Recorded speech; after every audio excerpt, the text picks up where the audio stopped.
Nunca pensé que llegaría el día en que me pararía frente a mi propio padre, lo miraría directamente a los ojos y le diría: la abuela tenía razón, tú y tu familia son unos monstruos. Pero si creciste en una casa donde el abandono y el maltrato se disfrazaban de familia, entenderías por qué. Mi madre me abandonó cuando yo era solo un bebé. Mi padre me llevó a su nuevo hogar, una vida con su nueva esposa y sus 4 hijos.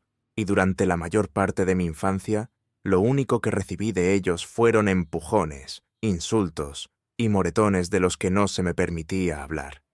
La única persona que alguna vez me defendió fue mi abuela. Ella no era rica, pero cuando falleció me dejó todo, no solo como una disculpa, sino como su declaración final al mundo. Tú eras mi verdadera familia. No recuerdo el rostro de mi madre, no porque no quiera, sino porque me dejó antes de que pudiera siquiera hablar. Cuando apenas tenía unos meses de vida, cambió de opinión sobre ser madre. Me dejó con mis abuelos, los padres de mi papá, y desapareció como si yo no fuera más que una carga que no podía llevar. Sin una despedida, sin una disculpa, ni siquiera una mirada atrás. Mi padre estaba desplegado en el ejército en ese momento. Cuando regresó, me llevó a vivir con él, y yo ingenuamente creí que sería el comienzo de algo mejor. Pero solo un año después, mi abuelo, el único hombre al que podía haber llamado papá en ese momento, falleció. No tengo ningún recuerdo de él. Desde entonces, solo quedábamos mi abuela y yo, 2 personas unidas por el amor, aunque no viviéramos bajo el mismo techo. Cuando tenía 5 años, mi papá me dijo que había conocido al amor de su vida. Ella tenía 4 hijos, todos un poco mayores que yo.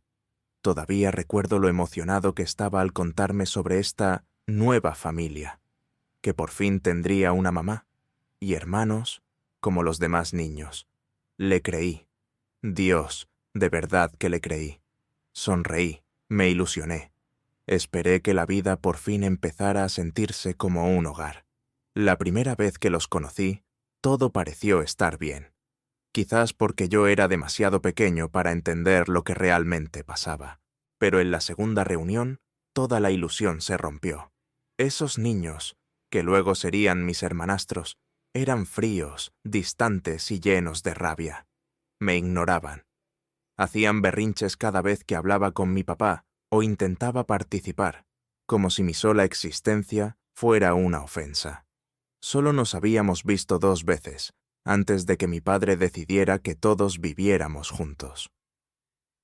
Un mes después, se casaron en una ceremonia pequeña y apresurada. Recuerdo ese día con demasiada claridad. Nos dijeron a los 5 niños que nos preparáramos en la misma habitación, pero 2 de los mayores me empujaron al suelo, solo porque me atreví a sentarme junto a ellos. Nadie dijo nada. Nadie los detuvo. Me levantaron en silencio y me dijeron que tenía que entender. Ellos perdieron a su papá, ¿sabes? Desde ese momento, la vida en esa casa fue una pesadilla a cámara lenta. Me golpeaban, me arañaban, escondían mis cosas. Decían cosas que me hacían creer que no era digno de amor. Y siendo honesto, no me querían. No en esa casa. Lloré frente a mi papá. Le rogué que me ayudara, pero se cansó de oírme quejarme. Me dijo que debía estar agradecido. «¿Ahora tienes una mamá?», decía. Pero la mujer que él llamaba mi mamá nunca me abrazó. Nunca preguntó si yo estaba bien. Nunca me defendió. Ni una sola vez. Empecé a encerrarme en mí mismo. Me sentía como un niño que nadie quería. Peor aún, un niño que había sido abandonado no una, sino 2 veces. Primero por su madre y ahora por su padre. Lo que mi papá llamaba familia no era más que una mentira, disfrazada de algo completo. Yo era el sobrante, la pieza que no encajaba, y tenía que fingir que sonreía, fingir que no dolía, fingir que algún día mejoraría. Pero no mejoró, solo empeoró. Si no hubiera sido por mi abuela, la única persona que me defendía, que me daba libros a escondidas, que me hablaba como si importara, probablemente habría dejado de creer en las personas por completo. Pero ni siquiera ella podía hacer mucho, porque mi padre, el hombre que alguna vez juró protegerme, eligió proteger al amor de su vida y a los hijos de esa mujer. Y entonces ocurrió el primer gran enfrentamiento, en casa de mi abuela. Un empujón más, un insulto más. Pero esta vez ella no se quedó callada. Miró directamente a mi papá, a mi madrastra y a esos niños y dijo: «Ustedes son unos monstruos. No quiero que este niño crezca rodeado de personas como ustedes». Desde ese momento, mi padre me prohibió verla. Yo solo tenía 11 años. Después de esa discusión en casa de mi abuela, me sacaron como si fuera un delincuente. Recuerdo que me giré y la vi parada en la puerta, con la mano levantada en señal de despedida, los ojos llenos de lágrimas. En ese momento no lo sabía, pero esa sería la última vez que la vería en muchos años. Mi padre dijo: «Si no se disculpa con mi esposa y sus hijos, entonces ya no es bienvenida en esta familia». Mi madrastra fue aún más lejos. «Esa mujer solo le llena la cabeza de odio. No necesitamos que venga a destruir nuestra familia». Yo era solo un niño. No podía defenderme. Lo único que podía hacer era sentarme detrás de una puerta cerrada con llave, abrazando una camiseta vieja que aún olía a mi abuela, y llorar hasta quedarme dormido. Intenté llamarla en secreto, pero el teléfono tenía un código. Pedí ir a verla en las fiestas, pero mi padre siempre tenía una excusa. «Ya no necesitas a esa gente en tu vida. Tienes una familia aquí». Pero esto no se sentía como familia. Nadie en esa casa preguntaba si yo estaba bien. A nadie le importaba si estaba triste, herido o si me sentía excluido. Solo mi abuela se daba cuenta. Y ahora ya no estaba. No porque me hubiera dejado, sino porque ellos me la arrebataron. Pero mi abuela no se rindió. Denunció a mi familia política al CPS, Servicios de Protección Infantil. Vinieron a la casa, hicieron preguntas, tomaron notas. Recuerdo cómo la trabajadora social me miraba, como si pudiera ver que algo no andaba bien. Obligaron a mi padre y a mi madrastra a tomar clases para padres. Les advirtieron: «Si este niño sigue saliendo lastimado, tendremos que sacarlo de la casa». Y pensé: por fin, alguien va a ayudarme. Finalmente las cosas van a cambiar. Pero no cambiaron. Nadie hizo seguimiento. Nadie volvió. Las amenazas quedaron en palabras. No pasó nada. Mi padre se volvió más amargado hacia mi abuela. Decía que ella avergonzó a la familia, que lo hizo quedar mal. Mi madrastra les decía a los vecinos que mi abuela me estaba manipulando y que yo era demasiado dramático. Y yo me volví invisible. La extrañaba tanto que me dolía físicamente. Empecé a escribirle en un cuaderno que escondía bajo mi almohada: «Abuela, te extraño. Estoy tratando de portarme bien. ¿Estás bien tú? Ojalá pudieras venir por mí». Cada cumpleaños pasaba sin ella. Cada fiesta se sentía más fría. Pero seguía escribiendo, porque era la única forma en que sentía que todavía estaba cerca. Pasaron los años. Me volví más callado. Aprendí a esconder mejor los moretones, los de la piel y los del corazón. Hasta que, a los 17 años, todo cambió. Mi padre empezó a prestarme menos atención, y yo empecé a planear, con cuidado. Encontré la nueva dirección de mi abuela. Contacté a un vecino antiguo que aún hablaba con ella. Le dije a mi papá que quería mudarme cerca de una universidad en su ciudad. No hizo muchas preguntas.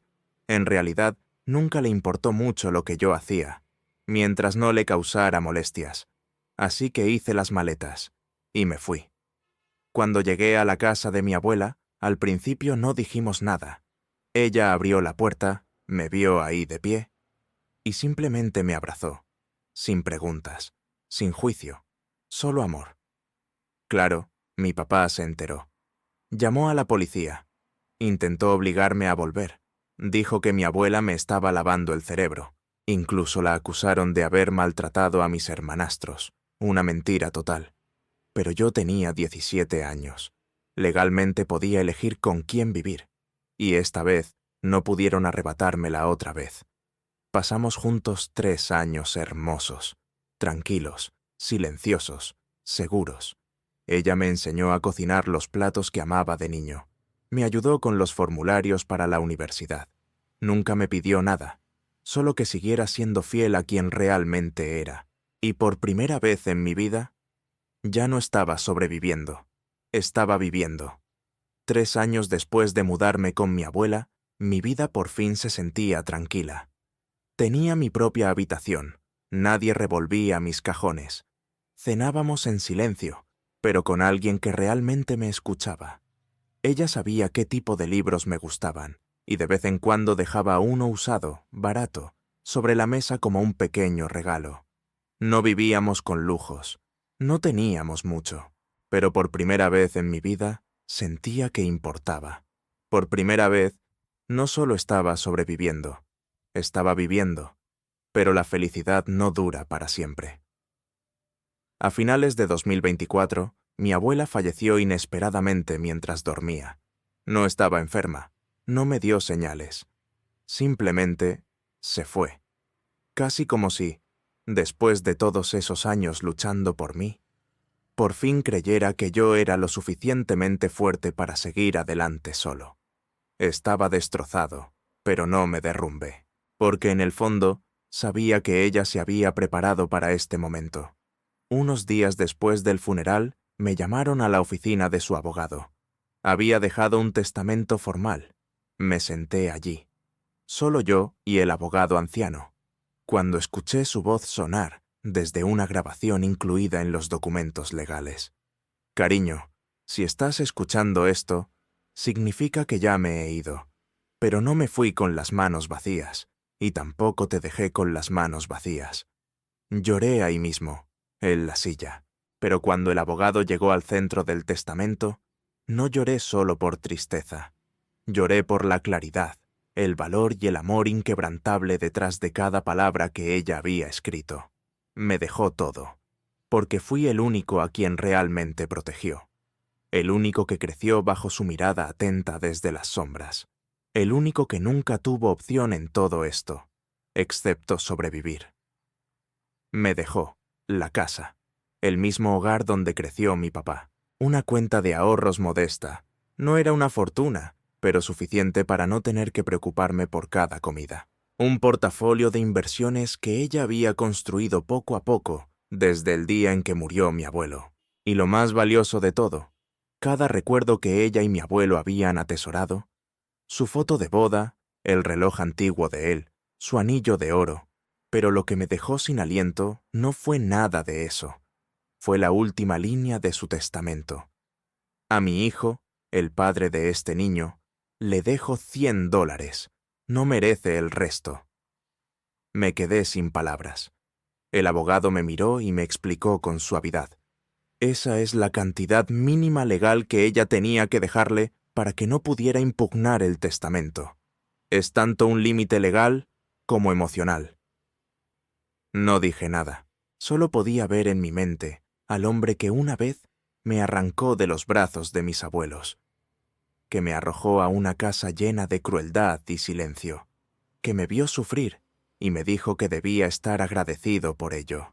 Y ahora, ese mismo hombre, mi padre biológico, no recibiría ni un solo centavo de la familia que él mismo ayudó a destruir. Pensé en mi abuela, una mujer que luchó con cada gramo de su fuerza por proteger a un niño que nadie más quiso defender. Una mujer que fue tratada como enemiga por su propio hijo, y aún así, no usó su testamento para vengarse. Lo usó para dejar algo claro. Sé quién me amó, y quién no merece lo que pasé toda una vida construyendo. Ese testamento no fue solo una transferencia de bienes, fue justicia. Fue una respuesta final imposible de ignorar a cada mentira, cada golpe, cada momento en el que tuve que tragarme el dolor para mantener la paz en una casa que nunca fue mía. Fue el final de un capítulo largo y doloroso, y por primera vez en mi vida fue en mis propios términos. Pensé que con eso todo terminaría. Pensé que el testamento era claro, blindado, final. Pensé que mi padre, después de tantos años ignorándome, finalmente me dejaría en paz. Me equivoqué. Menos de una semana después de que se leyera el testamento, recibí una carta del abogado de mi padre.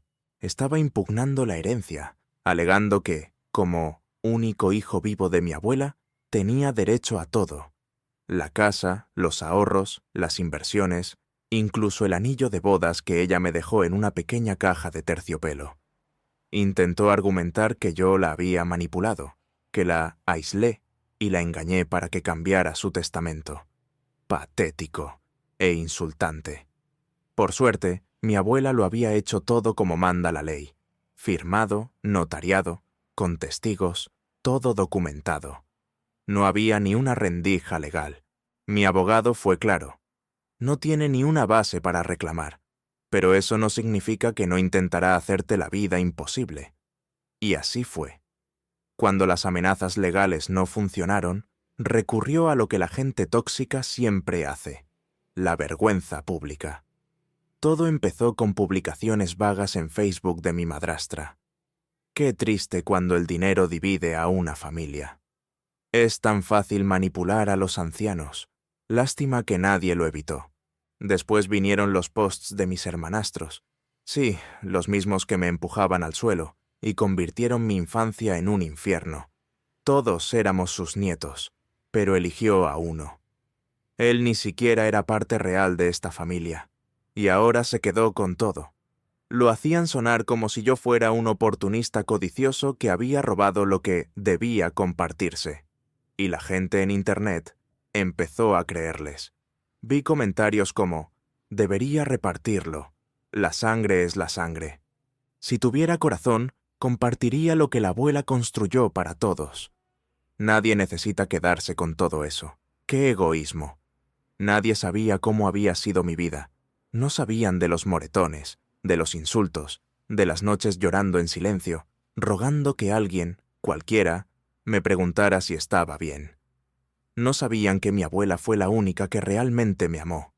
Pero en Internet la verdad es opcional, y el drama se propaga más rápido. Y entonces vino a la casa. Vi su auto entrando en el camino de entrada, el mismo que solía lavar de niño, solo para sentirme útil. Ahora se sentía como una amenaza sobre ruedas. No tocó la puerta, golpeó con fuerza. Abrí. Él miró a su alrededor como si la casa aún fuera suya, como si yo hubiera robado algo sagrado. No saludó. No preguntó cómo estaba. Solo dijo: deberías sentirte avergonzado. Te llevaste todo de mí, de tus hermanos, de la familia. Ella fue manipulada. Tú la envenenaste contra nosotros. Y ahora te sientas aquí como un rey, orgulloso. Yo me quedé ahí, con el corazón acelerado, pero no me moví. Lo miré a los ojos y le dije: la abuela no estaba confundida. No fue manipulada. Ella vio la verdad. Y tú, todos ustedes, son exactamente lo que ella dijo que eran. Él entrecerró los ojos. Y entonces lo dije, claro y sin titubear: ella tenía razón. Ustedes son unos monstruos. Todos y cada uno de ustedes.